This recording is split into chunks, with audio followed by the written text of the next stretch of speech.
안녕하세요. 저는 어릴 때부터 친가 식구들에게 애정 한번 받지 못하고 자란 장녀라고 소개를 해야 될까 싶네요. 지금은 정말 소중한 두 명의 가족이 생겼습니다. 결혼까지 했으니 남편네 시댁 식구까지 포함해야겠네요. 현재는 하염없이 행복한 날들만 이어지고 있는 중인데 사실 제가 처음부터 꽃길을 걸었던 사람은 아니거든요. 과거에 그때만 해도 가족을 많이 원망했고 세상은 원래 불행한 건 줄로만 알았고 산 사람입니다. 그래서 지금부터 제가 해드릴 이야기는요. 제게 행복을 모르고 자라게 만든 원흉들한테서 어떻게 벗어날 수 있었는지를 들려드리고자 합니다. 저희 집은 어른들이 아들을 유독 바라는 집안이었습니다. 아주 어릴 때는 잘 몰랐는데 한두 살 먹으면서 아빠와 할머니한테 구박받는 엄마가 뭐 때문에 그리 혼나는지 알게 되었어요. 엄마가 다들 그렇게 바라는 아들을 낳지 못하고 딸인 저를 낳았기 때문이었죠. 그래도 할아버지가 살아계실 때는 할머니와 아빠의 훈수질이 막 심하지 않았습니다. 할아버지가 세상을 뜨고 나서부터 할머니의 윽박은 기다렸다는 듯이 심해졌고 엄마를 포함해 저까지 미움을 받았어요. 제가 완전 아기였을 때는 당연히 기억이 안 납니다. 조금 크고 나서 생각한 건데 아마 엄마 아빠는 뱃속에서 제 성별이 드러나자마자 저를 가지고 많이 싸우지 않았을까 싶어요. 이유는 당연하잖아요. 내가 딸이기 때문이었죠. 오직 그 이유 하나가 하루하루 집안이 풍비박산 되어가는 유일한 근거였습니다. 제가 보기엔 할머니도 할머니지만 엄마의 배우자인 아빠가 참 너무했다고 봤는데요. 당시에 아빠가 더 미웠던 건 할머니는 같이 사는 게 아니라서 많이 안 만나기도 했고 아빠가 엄마에게 아들 못 낳는 귀신이라며 막대하는 걸 매일 봤기 때문이에요. 엄마에게만 향하던 아빠의 불같은 화살이 제게 튀기까지 그리 길게 걸리지 않았는데요. 제 기억으로 아빠가 저를 안아준 적은 단 한 번도 없었습니다. 아빠는 항상 저한테 들어가는 모든 돈을 아까워했고 오히려 엄마한테 주던 생활비를 끊기까지 했어요. 때문에 엄마는 따로 알바를 하면서 제 초등학교를 보낸 걸로 알고 있습니다. 저는 초등학교 때부터 집안 돌아가는 분위기를 눈치챘어요. 개학을 앞두고 마지막 일기를 쓰고 있을 때 아빠가 술 먹고 들어와서 엄마에게 호통치는 걸 들었거든요. 야, 이 여팻네야. 집에서 식충이처럼 밥 축낼 시간에 아들 낳게 해달라고 기도라도 하란 말이야.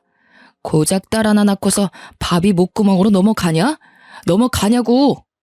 몇 번을 말해. 그게 내가 원하는 대로 되냐고. 나만 문제 있어? 아들씨 못 부리는 당신도 잘못 있는 거 아니야? 하늘이 정해주는 걸 나더러 뭘 더 어쩌라고. 이 썩을 년이 건방지게 어디서 큰 소리야? 그러니까 네 말은 지금 내 탓이라는 거냐? 내 씨가 뭐가 어쩌고 저째? 이 돼지 같은 년이. 아빠는 거의 매일 술을 마시고 들어와서 엄마한테 시비를 걸었습니다. 손찌검도 빠지지 않았고요. 방문을 닫고 있는 제 방에 고스란히 그 다툼이 들릴 정도로 컸어요. 엄마는 스트레스를 주로 먹는 걸로 해결했는데요. 그렇다고 살이 찌거나 덩치가 큰 게 아니었거든요. 아빠가 술 취해 쓰러져서 모르겠지만 엄마는 먹었던 음식을 새벽에 모두 토해내고 말아요. 제가 한번 싹 자지도 않고 가서 등 두들겨주면 엄마가 괜찮다고 얼른 들어가서 자라고 해서 잘 알고 있어요. 아빠는 잘 알지도 못하면서 맨날 엄마가 밥 먹고 있는 걸로 큰 소리를 많이 쳤습니다. 그때마다 제 속은 아빠를 향한 원망으로 가득 채워져 갔죠. 이 모든 불행이 단지 엄마가 아들을 못 낳아서라는 게 그 어린 나이에 저는 진짜 이해가 안 갔습니다. 엄마라고 아들을 안 낳고 싶은 게 아니잖아요. 누구보다 엄마가 가장 간절할 거란 말이에요. 아들 만들고 싶다고 뚝딱 만들어버리는 게 임신이면 세상 어느 천지 부부가 자녀 성별로 울고 웃고 하겠습니까? 제가 보기엔 스트레스 때문에 애가 더 안 생기는 것 같았어요. 할머니 아빠가 하도 자기 가문 씨 말릴 셈이냐고 협박했고 그 때문에 엄마는 아빠와 원치 않는 관계를 이으며 노력 많이 했습니다. 손 놓고 있었던 게 아니라고요. 그런데도 생기지 않는데 어떡합니까? 당시 제일 괴로웠던 건 분명 엄마였는데 그럼에도 얼른 아들을 임신하길 원하셨어요. 한 번은 엄마도 임신이 되지 않는 게 걱정되어 저를 데리고 산부인과를 간 적이 있었습니다. 병원에서 엄마한테 너무 스트레스가 과도해서 몸이 아기 집을 만들 만한 건강을 못 갖췄다고 하는 거 있죠. 그래도 어쩝니까?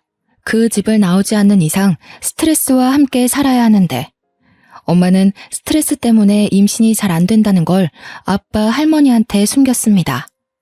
알려봤자 그 사람들이 바뀔 것 같지도 않으니 그냥 이렇게 살다가 끝까지 아들 못 만들면 그대로 살겠다고 단념을 했어요.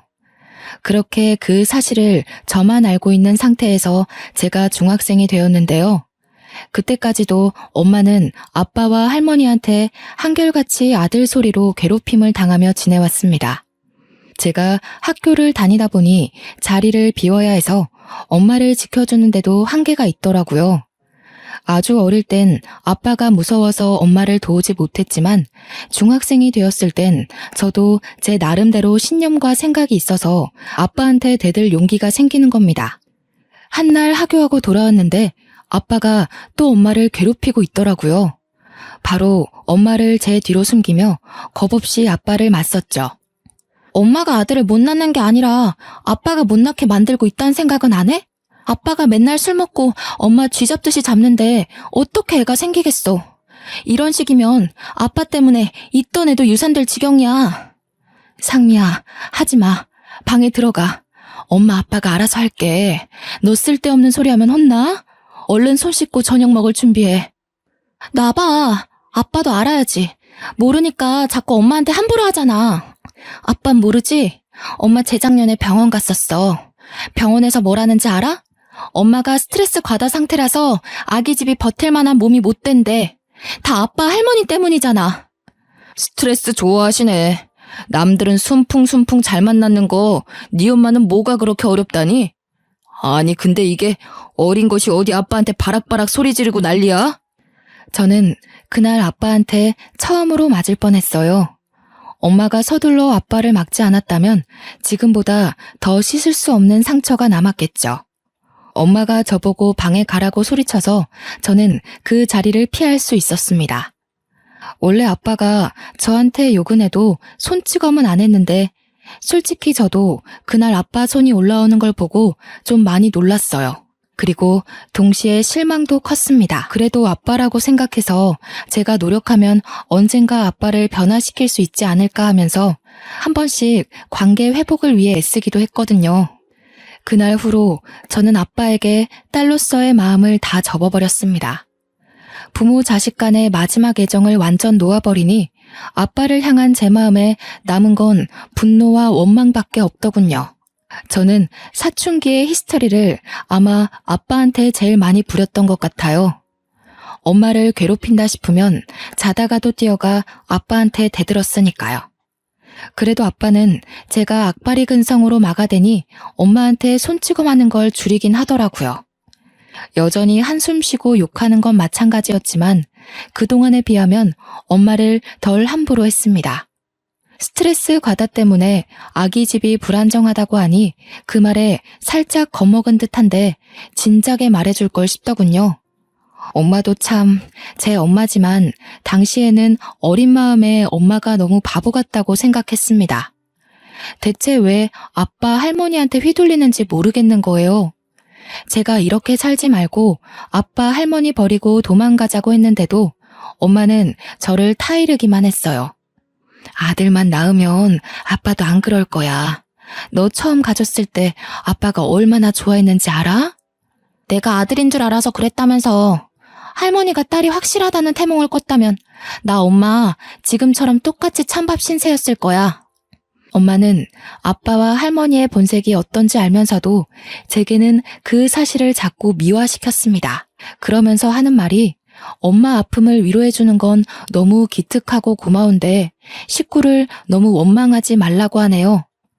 사춘기가 오기 전에 저는 제가 행동거지를 잘못하면 괜히 엄마가 욕먹을까봐 일부러 더 아빠 할머니한테 예의를 갖추고 살았거든요. 근데 할머니 아빠한테는 제가 잘하고 못하고가 중요한 게 아니더라고요. 그때부터 저는 느꼈어요. 이 사람들은 충분히 원망의 대상이 되어도 되는 사람들이라고. 제게는 이미 마음속에서 정리되기 시작한 사람들이었습니다. 엄마는 그러지 말라고 했지만 그것만큼은 엄마 말을 따라줄 수가 없어서 저는 계속 버릇없이 굴었어요. 그 뒤로도 엄마는 아빠와 임신을 하기 위해 계속 노력을 했습니다. 그러다 한 해를 넘기기 전에 기쁜 소식이 들려왔는데요. 이번엔 엄마가 정말 임신을 하게 된 거죠. 태어난다면 제게는 띠동갑도 넘는 동생이 생긴 것이기도 했고요. 막상 동생이 생긴다니 저도 오랜만에 뜬구름 같은 기분을 느꼈어요. 여동생이든 남동생이든 다 예뻐해줄 자신이 있었지만 이왕이면 남동생이길 바랬습니다. 저도 할머니 아빠 말처럼 해주기 싫은데 한편으론 엄마가 아들을 낳아서 그들에게 그만 인정받기를 원했거든요. 성별을 확인할 수 없는 시기에는 할머니 아빠가 엄마한테 폭언을 조금 삼갔는데요. 겨우 얻은 아이를 혹시나 유산하게 되면 안 되니까 조심하는 듯 했습니다. 그렇다고 환대를 하는 건 또 아니었어요. 행여나 뱃속의 아이가 딸일 경우 할머니와 아빠는 엄마를 가만두지 않으려고 벼르고 있었으니까요. 아마 저를 아들로 착각해서 기뻐했던 것처럼 김칫국 마시지 않기 위해서 참고 기다리는 것 같았어요. 저희는 원래 한 달에 한 번 할머니 집에 가서 밥을 먹곤 했는데요. 한날은 식사 자리에 할머니 아빠가 엄마한테 하는 말이 참 가관이었습니다. 애기 성별 정확히 하려면 한 20주 정도 걸린다더라. 애미 너 이번에도 딸이면 그만 우리 아들이랑 이혼하거라. 나도 더 늙기 전에 딴 여자 찾아서 대를 이어야겠소. 이러다 우리 집안 망하겠네. 이게 지금 손녀고 딸인 제 앞에서 할 소리인가요? 엄마도 자식 앞에서 체면이 있는데 그런 모욕을 대놓고 들었으니 얼마나 속상하겠습니까? 그렇잖아도 엄마는 들고 있던 숟가락을 부들부들 떨며 눈물을 떨구고 있는 겁니다. 그러면서 숟가락을 식탁에 탁 내려놓더니 평소와 다르게 할머니께 조금 큰 소리를 내었습니다. 어머님, 정말 너무하세요. 당신도 진짜 사람 아니야. 어떻게 사람을 성별로만 판단해요? 그깟 돼 있는 게 뭐가 그렇게 중요한데요? 막말로 제 아이 태어나고 어머님은 얼마나 사실 수 있는데요? 돌아가시고 나면 그만인 거지. 대를 잇고 못 잇고가 죽고 나면 대체 무슨 상관이냐고요. 뭐야? 말하는 싸가지가 뭐 이래? 어디서 안 하던 짓을 하고 있어? 너 지금 애 하나 생겼다고 유세 부리는 거냐? 쫓겨나고 싶니? 네, 유세 좀 부려볼게요. 어머님도 이딴 게 아들이라고 엄청 유세 부리시잖아요. 저는 그러면 안 되나요? 적어도 제 아이들은 어머님 아들보단 다 잘날 거예요. 당신 미쳤어? 우리 엄마한테 무슨 말버릇이야? 그리고 뭐? 이딴 게 아들? 이게 임신했다고 오냐오냐 해줬더니 확 그냥. 그때 아빠가 엄마를 향해 숟가락을 올리는데 예전 같았으면 바로 내리쳤을 것을 엄마의 임신 때문인지 그냥 때리는 신용만 하더라고요. 아빠가 분을 삭히며 열을 내고 있는 순간 그때 시모가 식탁 위에 있는 동치미 국물을 엄마한테 뿌렸습니다. 엄마 옷이 동치미 국물에 쫄딱 젖고 말았죠. 기어오르는 것도 정도가 있지. 네가 뭐라도 된 것 같으냐? 너는 그냥 우리 집안 후손을 낳아줄 기계일 뿐이야. 며느리 대우라도 받고 싶었나 본데 착각하지 말거라. 애미애비 없는 년은 이래서 안 돼. 저는 외할머니 외할아버지가 없어요. 제가 겨우 2살일 때 두 분 다 뇌출혈로 돌아가셨다고 들었습니다. 그래서 할머니가 제 엄마한테 한 번씩 애미애비 없는 년이라고 생각 없이 툭툭 던졌는데요. 제가 저 때 사춘기 절정이었다고 말하지 않았습니까? 그래서 인정사정이 없는 상태였거든요. 저는 할머니의 몰상식한 행동에 참지 않고 자리에서 일어나 식탁에서 가장 비중이 컸던 아구찜 접시를 들었습니다. 할머니 얼굴에 사정없이 냅다 뿌려버렸어요. 접시에 늘러붙은 콩나물까지 손으로 싹싹 긁어서 던졌고 할머니 옷에다가 더러워진 손을 닦았습니다. 할머니가 기어오르는 사람한테 이런 식으로 하길래 저도 한번 해봤어요. 기분 나쁘세요? 알면 작작하세요. 한 번만 더 우리 엄마 건들면 저 더한 짓도 할 거예요. 그 아구찜도 엄마가 입덧으로 생선을 힘들어했는데 할머니가 자기 아들 좋아하는 음식이라고 무시하고서 준비한 거였어요. 저는 경악하는 할머니 얼굴을 똑바로 마주하면서 겁도 없이 노려봤습니다. 지금 돌아봐도 그때 저는 무척 거침이 없었다고 봅니다. 현재는 상상도 못할 용기거든요. 할머니는 빨간 국물이 범벅된 처참한 몰골로 소리를 아악 지르면서 절규했습니다. 1년을 도모아 샀던 분홍빛 원피스가 더럽혀졌다며 난리가 났네요. 여태 늙은 몸뚱이에 가려져 태가 안 살아서 몰랐는데 나름 값비싼 명품이었나 보더라고요. 야, 너 이 기집애 할머니한테 무슨 짓이야? 오늘 아주 둘이서 쌍으로 사람 열받게 하네? 네가 엄마 몫까지 대신 감당할래? 아빠가 자리에서 벌떡 일어나 저를 때리려는 걸 엄마가 막는 바람에 아빠 눈싸움만 했는데요. 저는 이제 아빠가 무력을 행사하려고 해도 무섭지가 않더라고요. 그땐 엄마가 맞는 걸 보느니 제가 맞는 게 낫다고 생각해서 그랬나 봅니다. 아들인지 아닌지 그거면 되는 거잖아요. 아들 아니면 이혼해 줄 테니까 제발 딸애는 건들지 마. 엄마는 아빠에게 울고 불며 사정했어요. 엄마 입에서 처음으로 이혼 단어가 나왔는데 그건 아빠뿐만 아니라 저도 솔깃하게 된 고백이었어요. 이혼해준다는 엄마 말에 아빠는 씩씩거리며 주먹질을 참았고 엄마는 혹시나 아빠가 다시 화낼까 싶어서 그대로 저를 데리고 밖으로 나왔습니다. 그렇게 엄마가 임신 20주 될 때까지 집안이 조용했어요.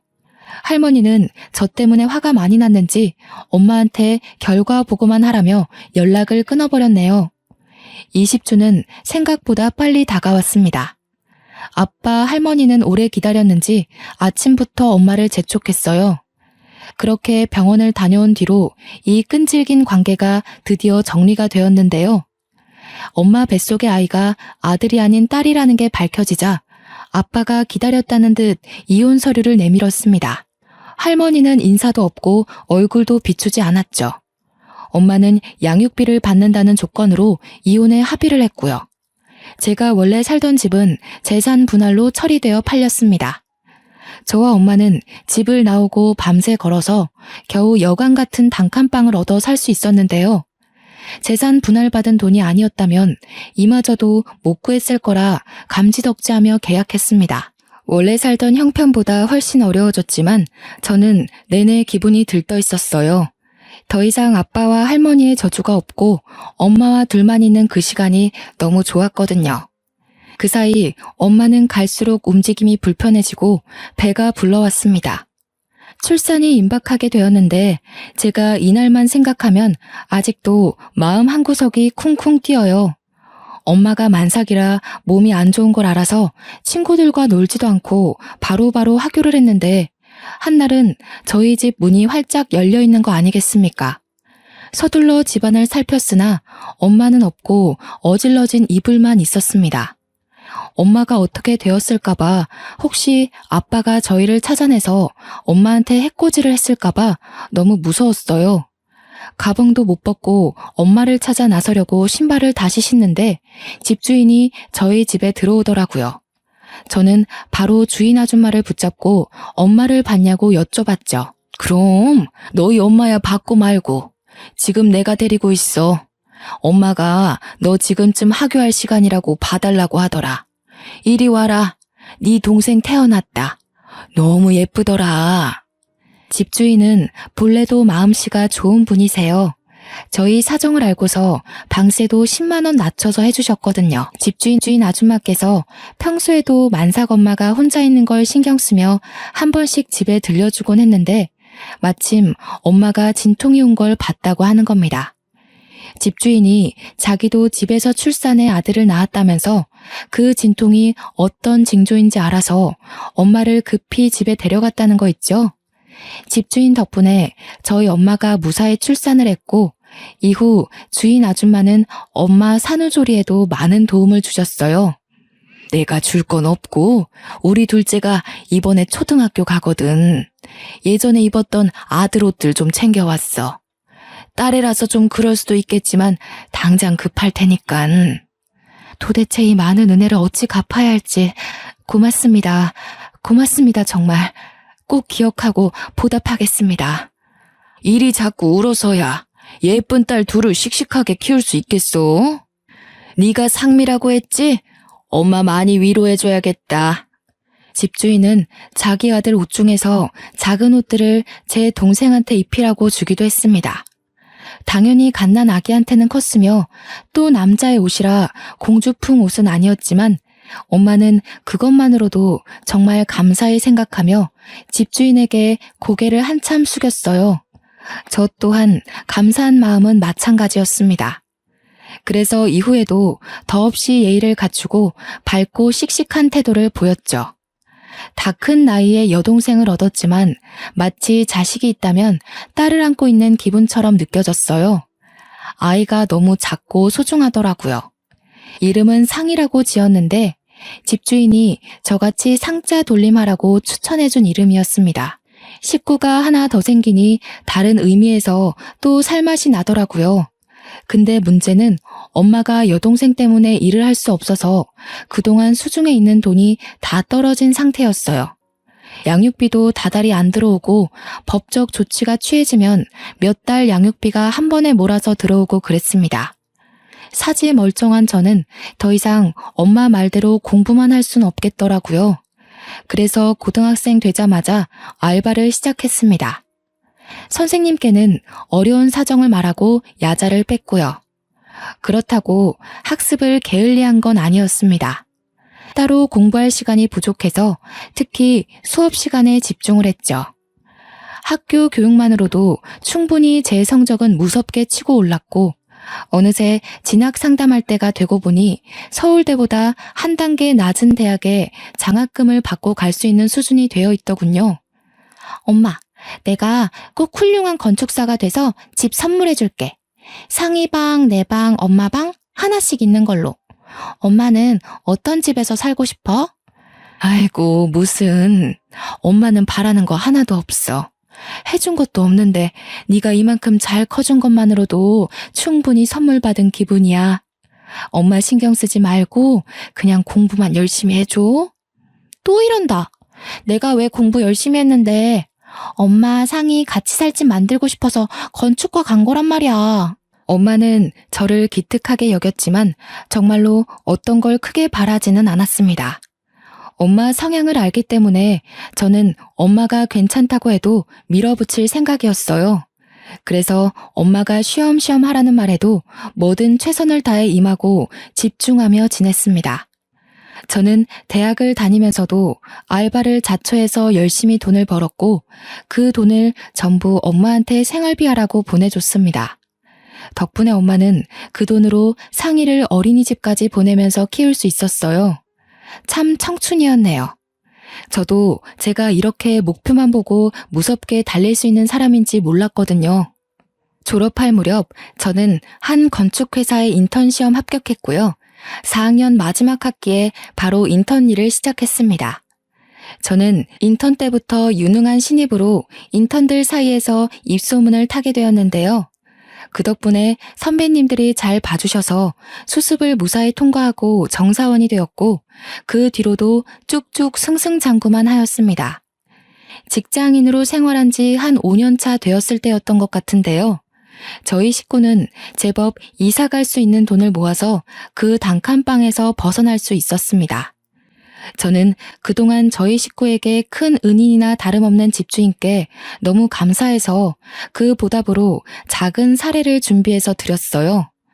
어머나, 나를 뭘로 보고 이 돈 못 받아. 내가 어디 돈 받으려고 너희 식구 들여다봤겠니? 상미야, 이 아줌마 이상한 사람 만들지 마. 저 없을 때 엄마한테 요리도 가져다 주시고 같이 데리고 외식도 해주셨다고 들었어요. 우리 상이도 아줌마 늦둥이 아들이 많이 챙기고 놀아준 거 알아요. 꼭 보답하고 싶어요. 그래야 제가 다음에 아줌마 얼굴을 계속 볼 수 있을 것 같아요. 아유, 나 이런 거 불편하고 민망한데 어쩜 집안 사람들이 이렇게 다 마음이 예쁠까. 상미야, 혹시라도 그 썩을 놈 찾아오면 이 아줌마한테 전화해. 동생이 저기 어디 잘 나가는 검사야. 집주인은 저희가 택시 탈 때까지 배웅을 해주셨습니다. 언니 동생 하면서 지낸 엄마도 집주인과의 작별을 아쉬워했지만 연락처가 있으니 언제든지 또 만나기로 기약했죠. 저희 세 식구는 그렇게 조금 더 형편 괜찮은 신축 오피스텔로 이사를 갔습니다. 겨우 방 2개라지만 상희가 집이 예쁘고 크다고 좋아라면서 방방 뛰는 거 있죠. 웃음이 만개한 식구들의 표정을 보는데 고갈된 체력이 싹 충전되는 기분이더라고요. 그렇게 저희 처지는 훨씬 성장을 했고 제 인생에는 또 다른 축복이 찾아왔습니다. 같은 회사 팀장인 남자와 연애를 하게 되었거든요. 남자친구가 먼저 다가와줘서 시작하게 된 만남입니다. 남자친구는 저와 대화를 나눌 때마다 제 꿈에 대해 늘 감탄을 많이 해주었어요. 내가 도울게. 자기가 식구들 위해서 노력하는 모습 보니까 나까지 내 직업에 자부심 생기더라고. 나 자기한테 되게 많이 배워. 알지? 저희 식구가 살 집을 구상하는데 남자친구가 자꾸 도와주려고 해서 미안한 마음에 거절하고 있었는데요. 남자친구가 계속 진정성을 보여주니까 더 밀어내는 것도 무리겠다 싶더라고요. 저는 면목 없지만 남자친구의 능력을 도움받아 본격적으로 건축을 실현시킬 준비를 해나갔습니다. 미래에 우리 엄마가 편히 지낼 주택집을 짓고 싶다 하니 공기 좋고 물 좋은데 심지어 가격까지 괜찮은 땅을 열심히 알아봐 주더라고요. 남자친구 덕분에 한동안 여기저기 땅 보러 다니느라 바쁘게 지냈네요.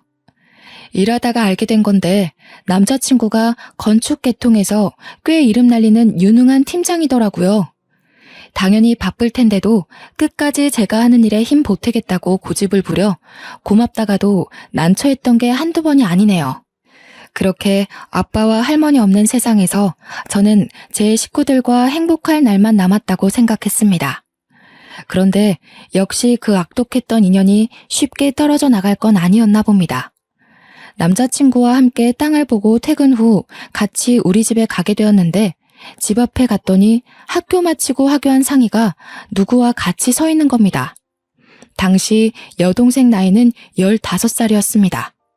누군가 싶어서 상희를 따로 부르지 않고 남자친구와 함께 다가갔는데요. 아무리 봐도 우리 손녀 뚝 닮았는데 이름이 상희라고 했니? 언니가 정말 상미 아니야? 익숙한 목소리를 듣자마자 저는 순간 걸음을 멈췄습니다. 한동안 묻어두고 지냈던 할머니였기 때문이죠. 오랜만에 보는 것이기도 했고 몰골이 너무 거짓골이라서 바로 못 알아봤던 거예요. 깜짝 놀란 저는 뒤늦게 정신 차리고 쫓아가서 여동생을 분리시켰습니다. 뭐야 당신? 여기가 어디라고 찾아와요? 무슨 낯짝으로 우리 식구를 찾아오냐고요. 당신이 그럴 자격이나 되는 사람이에요? 어머나 상미야, 우리 손녀가 벌써 이만큼이나 컸어? 참 예쁘게도 컸네. 저 아이가 혹시 내 둘째 손녀니? 맞는 것 같은데 자꾸 언니 되는 사람이 상미가 아니라고 해서. 제가 모르는 사람한테 뭐든 비밀로 하라고 했거든요. 손녀 같은 소리 하지 마세요. 여기 당신 손녀가 어딨는데요? 얼굴 보기 껄끄러우니까 당장 꺼져요. 할머니는 예전에 명품을 두르고 있던 모습과 딴판인 차림새였습니다. 어디서 주운 것 같은 옷을 입고 있었어요. 늘 화장이 가득한 얼굴은 기미가 덕지덕지 그을려 있었고요. 제발 네 엄마 좀 만나게 해다오. 도무지 문을 안 열어준다. 내가 네 엄마한테 꼭 해야 될 말이 있어. 분명 안에 있는 것 같은데 말 좀 해줘라. 우리 식구한테 무슨 볼일이 남았다고요? 벌써 몇 년 전 일 아닌가요? 당신네들이 우리 엄마 쫓아낸 거잖아요. 다신 꺼내고 싶지 않은 기억이니까 꺼지라고요. 아이고 상미야, 이 할미가 잘못했다. 내가 이렇게 사정할게. 네 아빠가 재혼에 실패하고부턴 정신 못 차리고 사고만 치고 다니잖니. 웬 꽃뱀한테 잘못 걸려서 천박한 핏줄 하나 생겼는데 그 애를 나한테 홀라당 던져놓고 도망을 가버렸어. 듣자 하니 아빠가 술집 가서 알게 된 여자랑 사고를 쳤는데 애가 덜컥 생겼다고 하네요. 그 여자는 아빠가 비싼 술도 바로바로 사주고 하니까 돈 많은 남자인 줄 알고 아빠의 청혼 받았는데 애 낳고 직접 아빠 집안 실체를 마주하고서 바로 돌변했다고 하는 겁니다. 아빠도 일하다 잘리고 할머니도 한때 우리 엄마한테 했던 잔소리처럼 간섭하고 그랬더니 여자가 대놓고 짜증내면서 집을 나가버렸대요. 그 여자가 낳은 애는 아들이라는데 할머니 말로는 아빠도 말을 안 듣는데 애까지 울어대서 하루하루 정신을 못 차리겠다고 해요. 어쩌라고요. 자업자득이네요. 내가 그 아저씨 잘릴 줄 알았어. 할머니가 그리 오냐오냐 키우니까 대책 없이 사고만 치는 거 아니겠어요? 할머니가 뿌린 씨, 할머니가 거두는 꼴인데 뭐가 어때서요? 그때 엄마가 저희 다툼을 들었는지 바깥에 시끄러운 소리가 베란다까지 타고 들어오자 결국 밖으로 나오셨어요. 엄마 들어가. 내가 해결할게. 할머니가 엄마한테 애걸하려는 것 같거든? 엄마 마음 약한 거 알고 기어코 찾아내서 부탁이라도 하려고 그러나 봐. 아니야. 내가 한마디 해야 이 늙은이가 다신 걸음 못하지. 상미 너는 동생이 손님 데리고 먼저 집에 들어가 있어라. 할머니는 화가 나서 내려온 엄마에게 달려가 급히 손 붙잡았습니다. 저는 엄마 혼자 두고 갈 수 없어서 남자친구에게 여동생을 데리고 먼저 올라가라고 부탁하고 엄마 옆을 꼭 지켰어요. 그렇게 원하시던 손자 보셨잖아요. 천박한 핏줄이든 버려진 혈육이든 당신이 바라는 대로 대가 이어진 거 아닌가요? 어린애가 떼쓰는 것도 아니고 이랬다 저랬다 뭐 하는 겁니까? 이제 와서 아쉬우세요? 그렇게 무시하던 딸 집안에 무릎이라도 꿇고 싶나 보죠? 그래, 꿇으라면 꿇을 수 있어. 그러니까 상미애미야, 화난 거 충분히 이해한다. 내가 정말 힘들어서 그래. 옛정 생각해서 우리 한번 도와줄 순 없겠니? 지금 이러시는 거 용서가 아니라 목숨 구걸하는 걸로밖에 안 보이거든요? 당연히 힘드셔야죠. 그렇게 떠받들던 아들이 손자한테 발목 잡히신 기분 느끼셔야죠. 말년에라도 그 융통성 없는 신념이 무너질 수 있어서 참 다행이네요. 남은 생 아들들이 주는 복 실컷 받으려고 그런가 봐요. 팔자라고 생각하고 사세요. 엄마는 그대로 저를 데리고서 집에 돌아왔습니다. 할머니가 뒤따라 쫓아와서 몇 번을 문을 두들겼지만 엄마는 경찰 부르기 전에 꺼지란 소리만 하며 문을 열어주지 않았어요. 그리곤 나중에 기척이 없자 그대로 소금을 들고 나가서 집 주위에 뿌리더군요. 새집 기운 망친다면서 정말 꼼꼼히도 뿌렸습니다. 제 남자친구도 저희 집 사정을 얼추 다 알고 있어서 엄마와 저를 한참 위로해줬어요. 그 뒤로 할머니는 더 이상 모습을 드러내지 않았는데요. 주변을 경계하며 지내던 사이 어느새 남자친구와 결혼을 약속한 사이가 되었습니다. 제 오랜 꿈이었던 우리 식구가 지낼 만한 전원주택 있잖아요. 예비 남편이 혹시라도 제가 사기당할까봐 손수 토지 계약 다 알아봐주고 저렴하고 괜찮은 집터로 구해줘서 야무지게 준비할 수 있었어요. 예비 남편이 추천해준 근교의 땅도 대출을 조금 받아서 매매를 했고요. 그렇게 계곡이 근처에 있는 땅에서 전원주택 공사가 들어갔습니다. 제가 몇 년을 노력해 만든 설계 도면을 가지고 남편이 추천해준 건축사와 함께 저렴한 견적으로 짓고 있어요. 아, 그리고 예비 남편과 결혼식 날짜 정하기 전에 상견례 약속부터 잡았는데요. 제가 그날 정말 깜짝 놀랐잖아요. 서로 일이 바빠서 시부모님을 상견례 때 처음 뵈었거든요. 그런데 시모가 다름 아닌 제가 아는 분이지 뭡니까? 옛날에 저희 엄마 저를 도와준 그때 그 집주인 아줌마인 거 아니겠어요? 왜 있잖아요. 제가 돈을 준다고 해도 손살에 치셨던 마음 좋은 아줌마요. 어머나, 이게 누구야? 석희 동생이 성미 아니니? 세상에나, 이게 다 무슨 인연이야? 저 다 큰 아가씨가 그때 그 아기 성이야? 예, 언니, 저 애가 성이에요.